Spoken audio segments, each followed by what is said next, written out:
होते कौन हो मुझे बोलने वाले, तुम होते कौन हो उसे रोकने वाले।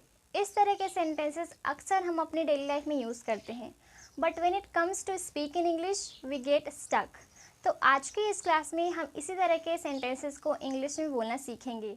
Hey everyone, this is Dineshwari and I welcome to all of you in my today's class. This class is going to be very interesting, so make sure that you hit the like button and share this class to your friends and your relatives, and if you haven't followed me, so make sure that you follow me. So let's begin. Alright guys, चलिए इन सारे sentences को एक बार पढ़ लेते हैं। तुम होते कौन हो मुझे बोलने वाले, तुम होते कौन हो उसे रोकने वाले, तुम होते कौन हो मुझे बाहर करने वाले, तुम होते कौन हो राम को पीटने वाले, तुम होते कौन हो मेरा मजाक बनाने वाले।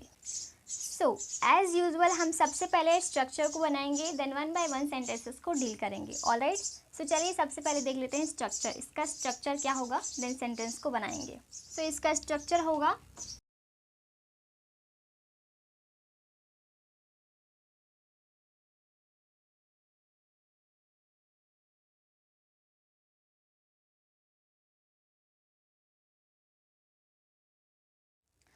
ऑलराइट गाइस, सो ये है आपका स्ट्रक्चर इस तरह के सेंटेंसेस को बनाने का। सो स्ट्रक्चर है हु द हेल प्लस आपका एज एम आर प्लस आपका सब्जेक्ट प्लस आपका टू प्लस आपका वर्ब का फर्स्ट फॉर्म देन आपका ऑब्जेक्ट। सो चलिए पहले सेंटेंसेस को बना लेते हैं ताकि ये स्ट्रक्चर को समझना और भी आसान हो जाए। सो पहले सेंटेंस है तुम होते कौन हो मुझे बोलने वाले।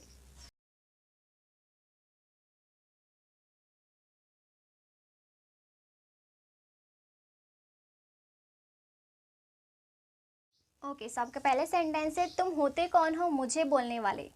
Who the hell are you to tell me? Alright guys, let me explain you the structure. होता कौन है या फिर होते कौन हो, इस सेंस को बताने के लिए हमने यहाँ पर यूज़ किया है who the hell का, देन आपका हेल्पिंग वर्ब, देन आपका सब्जेक्ट, देन आपका Riemann sentence. Alright, so I hope कि आपको समझ आ गया होगा। Alright guys, so next sentence है तुम होते कौन हो उसे रोकने वाले।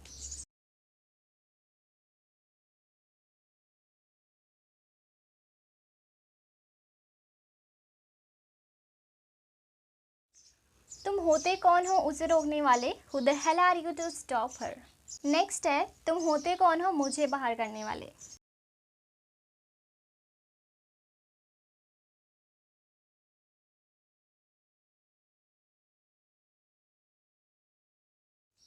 ओके, सो तुम होते कौन हो मुझे बाहर करने वाले, who the hell are you to get me out. तुम होते कौन हो राम को पीटने वाले।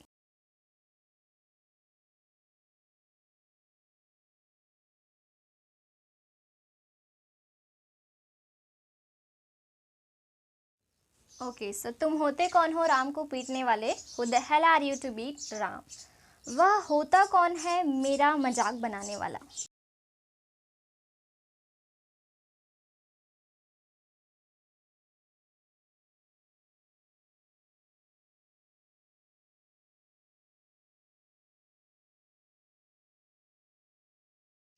वह होता कौन है मेरा मजाक बनाने वाला, who the hell is he to make fun of मी।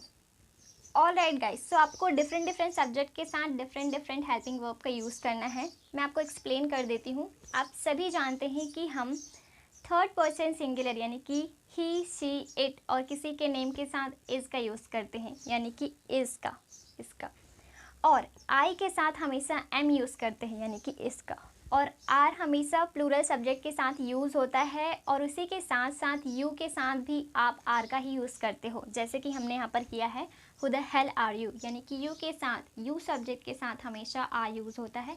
उसी के साथ साथ जितने भी आपके प्लूरल सब्जेक्ट्स होते हैं उनके साथ हम आर का यूज़ करते हैं। सो इस तरह के सेंटेंसेस को बनाना बहुत ही ज़्यादा इजी है। आप इजीली इस तरह के सेंटेंस को फॉर्म कर सकते हैं और उतनी आसानी से अपने स्पोकन इंग्लिश में यूज़ भी कर सकते हैं। सो आई होप आपको क्लियर हो गया होगा कि इस तरह के सेंटेंसेस को हम कैसे बना सकते हैं। और आपको ये ध्यान में रखना है कि सब्जेक्ट आपका जो होगा उसी के हिसाब से आपको हेल्पिंग वर्ब को लिखना है। ऑलराइट, चलिए इन सारे सेंटेंसेस को एक बार फिर से पढ़ लेते हैं। तुम होते कौन हो मुझे बोलने वाले, who the hell are you to tell me. तुम होते कौन हो उसे रोकने वाले, who the hell are you to stop her. तुम होते कौन हो मुझे बाहर करने वाले, who the hell are you to get me out. तुम होते कौन हो राम को पीटने वाले, who the hell are you to be Ram. Alright guys, now you can take a screenshot. All right guys, I hope कि अब आपको समझ में आ गया होगा कि कैसे हम इस तरह के सेंटेंसेस को क्रिएट कर सकते हैं। अगर मुझे बोलना हो कि तुम होते कौन हो, सो मैं बोलूँगी who the hell are you. अगर मुझे बोलना है वह होता कौन है, सो मैं बोलूँगी who the hell is him.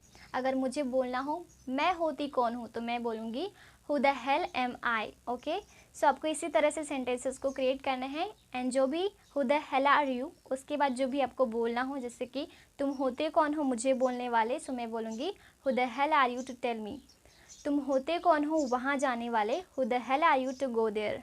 वह होता कौन है मुझे डांटने वाला, who the hell is him to scold me. Okay, so आपको इसी तरह से सेंटेंसेस को बनाना है। और ये जो आपके सेंटेंसेस है वो क्वेश्चन वर्ड वाले सेंटेंसेस हैं, यानी कि क्वेश्चनिंग वाले सेंटेंसेस है। ऑल राइट, मुझे पूरी उम्मीद है कि आपने इस क्लास को बहुत ही ज़्यादा इंजॉय किया होगा और आपने इस तरह के सेंटेंसेस को बनाना सीख लिया होगा। अब एक सेंटेंस आपके लिए है। आपका सेंटेंस है, वह होता कौन है मुझे घूरने वाला। इस सेंटेंस के English let me know in the comments. And I hope कि ये क्लास आपके लिए हेल्पफुल रही होगी। If you consider that this class was helpful for you, so make sure that you hit the like button and share this class to your friends and your relatives. And if you haven't followed me, so make sure that you follow me. And thank you so much for watching this class till the end. I will meet you in the next class. Till then, bye bye, take care, keep learning, keep watching.